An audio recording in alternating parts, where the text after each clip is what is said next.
नमस्कार मेरे प्यारे मित्रों। हमने पिछली क्लासों में स्क्वायर्स निकालने के लिए आपको बताया था। आज हम लोग वर्गमूल से संबंधित ट्रिक्स को आपको हम बताएंगे, वर्गमूल के बारे में बताएंगे। चलिए आज हम लोग अभी आपको बताते हैं कि वर्गमूल कौन सी संख्या है, हम कैसे पहचानेंगे, वर्गमूल से संबंधित मुख्य तथ्य कौन से हैं, उसको हम आज की क्लास में आपको बताएंगे। जिस संख्या का अंतिम अंक 2 हो, 3 हो, 7 हो तथा 8 हो, वैसी संख्याओं का वर्गमूल हम नहीं निकाल सकते हैं।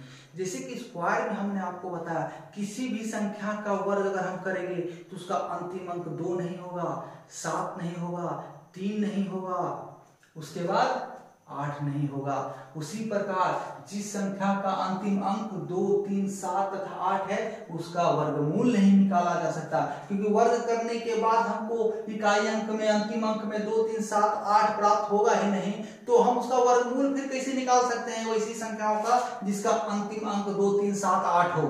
ठीक है, तो अगला पॉइंट हम लोग देखते हैं।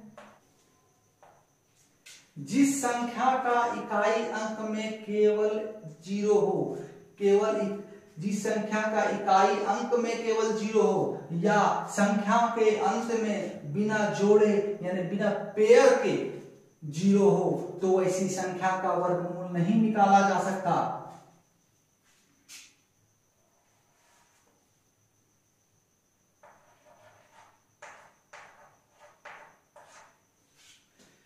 यानी कि कहने का तात्पर्य क्या है, एग्जाम्पल के लिए हम लेते हैं, कहने का हमारा तात्पर्य क्या है। माना कि कोई संख्या है 7290, इसका वर्गमूल नहीं निकाल सकते क्योंकि यहाँ अंतिम में केवल एक 0 है, इसलिए इसका वर्गमूल हम नहीं निकाल सकते। चलिए 72900 हो, देखिए यहाँ पर भी क्या है, इकाई अंक में 0 है, केवल एक 0 नहीं है, यहाँ पर केवल एक 0 था इकाई अंक में, यहाँ संख्या के अंक में 0 है लेकिन जोड़ा में नहीं है। देखिए एक जोड़ा ये हो गया और ये एक सिंगल बच गया, तो भी जो है ये इसका वर्गमूल हम नहीं निकाल सकते। हम पेयर में रहना चाहिए, अगर ढेर सारा 0 है संख्या के अंत में तो पेयर में होगा तभी वर्गमूल निकाल सकते हैं। हमने स्क्वायर से भी आपको पढ़ाया, किसी भी संख्या का वर्ग केवल अंत में एक 0 के साथ समाप्त नहीं हो सकता है, उसमें पेयर होना चाहिए। 2 0 होगा, 4 0 होगा, 6 0 होगा, लेकिन 1, 3, 5, 7 यानी विषम संख्याओं में 0 नहीं होगा। चलिए अगला देखते हैं हम लोग। यानी किसी संख्या का इकाई अंक यदि 1 हो तो उसके वर्गमूल का इकाई अंक 1 या 9 होगा। ऐसे समझिए, 1 का स्क्वायर 1, 11 का स्क्वायर 121, 9 का स्क्वायर 81। यानी 9 से अगर हम स्क्वायर करते हैं, 9 या 1 का स्क्वायर करते हैं तो इकाई अंक 1 प्राप्त होता है हमको। तो उसी प्रकार रिवर्ट करेंगे, वर्गमूल निकालेंगे तो हमें इकाई अंक पर 1 या 9 प्राप्त होगा, 1 या 9 प्राप्त होगा।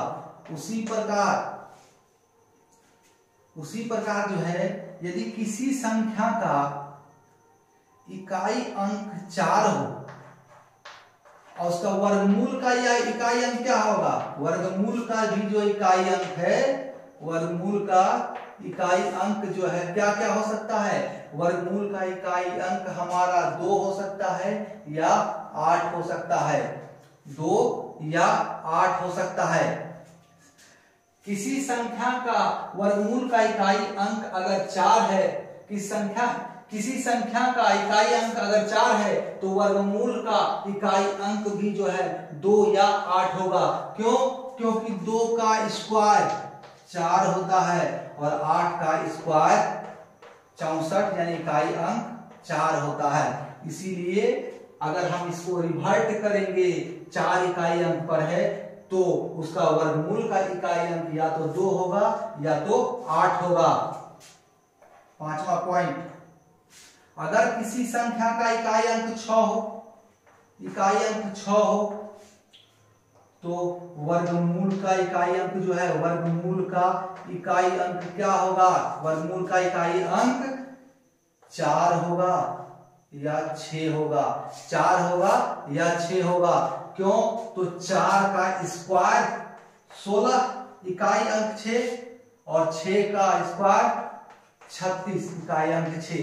तो ये संख्या है, इसका वर्गमूल निकालेंगे। इकाई अंक में अगर 6 होगा तो वर्गमूल अगर हम निकालेंगे या तो 6 आएगा या तो 4 आएगा। अब 36 था तो 6 आया, 16 रहता तो 4 आता, यानी कि जस्ट रिवर्ट करते स्क्वायर का, एकदम रिवर्ट है स्क्वायर रूट। इधर से कम से बेसी की ओर गए, और इधर स्क्वायर रूट का मतलब है बेसी से कम की ओर, ज्यादा से कम की ओर, मतलब स्क्वायर उसका रूट कर दो, मतलब जितना बार उसको गुना किए थे उतना ही उसका रूट निकाल देना है। मतलब 2 बार 3 का स्क्वायर, 3 गुना 3 तो 9 हुआ, उसका स्क्वायर रूट 1 3, सिंगल 3 यानी कि 3।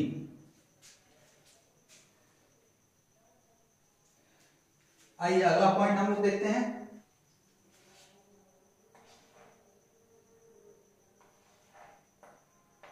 छठा पॉइंट है, किसी संख्या का इकाई अंक 5 हो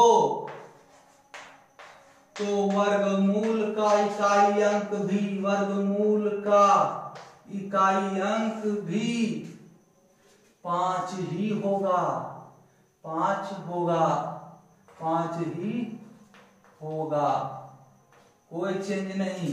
क्यों?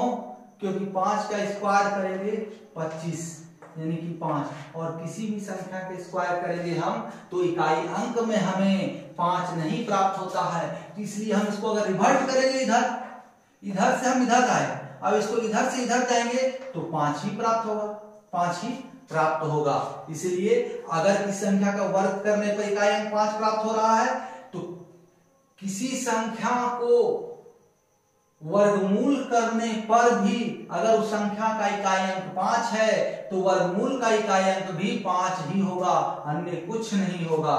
7वां, किसी संख्या का इकाई अंक 9 हो, किसी संख्या का इकाई अंक 9 हो, वर्गमूल का इकाई अंक हमारा, वर्गमूल का इकाई अंक 3 या 7 होगा, 3 या 7 होगा। चलिए कैसे? तो 3 का स्क्वायर करेंगे हम तो क्या आएगा? 9, और 7 का स्क्वायर करेंगे तो 49। इकाई अंक में 9 है, इकाई अंक में 9 है, इसका वर्गमूल करेंगे तो या 3 आएगा या तो फिर 7 आएगा।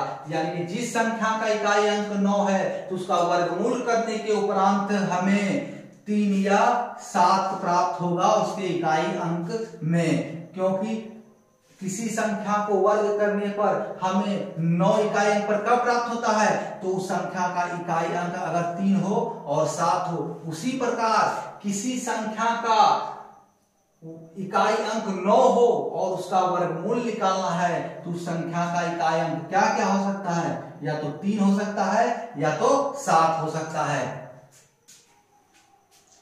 अगला पॉइंट,